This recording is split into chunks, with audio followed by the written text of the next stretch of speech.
مہاجرین اور انصار کا ایک گروہ بنی ہاشم کے سامنے جمع ہوا اور اسلام میں اپنی خدمات اور برتری کا ذکر کرنے لگا۔ انہوں نے کہا، ہم وہ لوگ ہیں جو رسول اسلام صلی اللہ علیہ وآلہ وسلم کے سب سے زیادہ قریب ہیں۔ جب سب نے ان کا انکار کیا، ہم ان پر ایمان لائے۔ جب دوسروں نے جھٹلایا، ہم نے تصدیق کی، اور جب سب نے چھوڑ دیا، ہم نے انہیں پناہ دی۔ انصار اپنے اخلاص اور قربت کا بیان کر ہی رہے تھے کہ مہاجرین میں سے ایک شخص کھڑا ہوا اور بولا، میرے بھائیوں، اجازت دو۔ ہم وہ جماعت ہیں جنہوں نے رسول اکرم صلی اللہ علیہ وآلہ وسلم کے ساتھ مکے سے مدینہ تک ہجرت کی۔ ہم نے اپنے والدین اور رشتہ داروں سے علیحدگی اختیار کی، اپنے گھر بار، جائیداد اور سب کچھ مکے میں چھوڑ دیا اور نبی اکرم صلی اللہ علیہ وآلہ وسلم کے ساتھ مدینہ آ گئے۔ ہم نے ہر تکلیف برداشت کی اور رسول اکرم صلی اللہ علیہ وآلہ وسلم کا ساتھ نہ چھوڑا۔ تو کیا ان قربانیوں کی بنیاد پر ہم تم سے زیادہ رسول اکرم صلی اللہ علیہ وآلہ وسلم کے قریب نہیں؟ سب نگاہیں بنی ہاشم کی طرف تھیں کہ وہ کیا جواب دیتے ہیں۔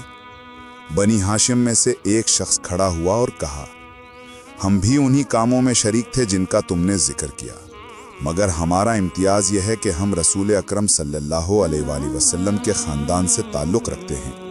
ان کا خون ہمارا خون ہے، ان کی نسل ہماری نسل ہے۔ بتاؤ، اس سے بڑھ کر کوئی رشتہ یا قربت ہو سکتی ہے؟ اسی لمحے رسول اکرم مسکراتے ہوئے وہاں تشریف لائے اور فرمایا، تم سب نے سچ کہا، کوئی شخص تمہارے ان کارناموں سے انکار نہیں کر سکتا۔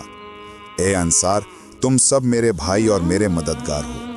یہ سن کر انصار خوشی سے بول اٹھے، کعبے کے رب کی قسم، ہم کامیاب ہوئے کیونکہ ہم رسول اکرم صلی اللہ علیہ وآلہ وسلم کے بھائی اور ساتھی ہیں۔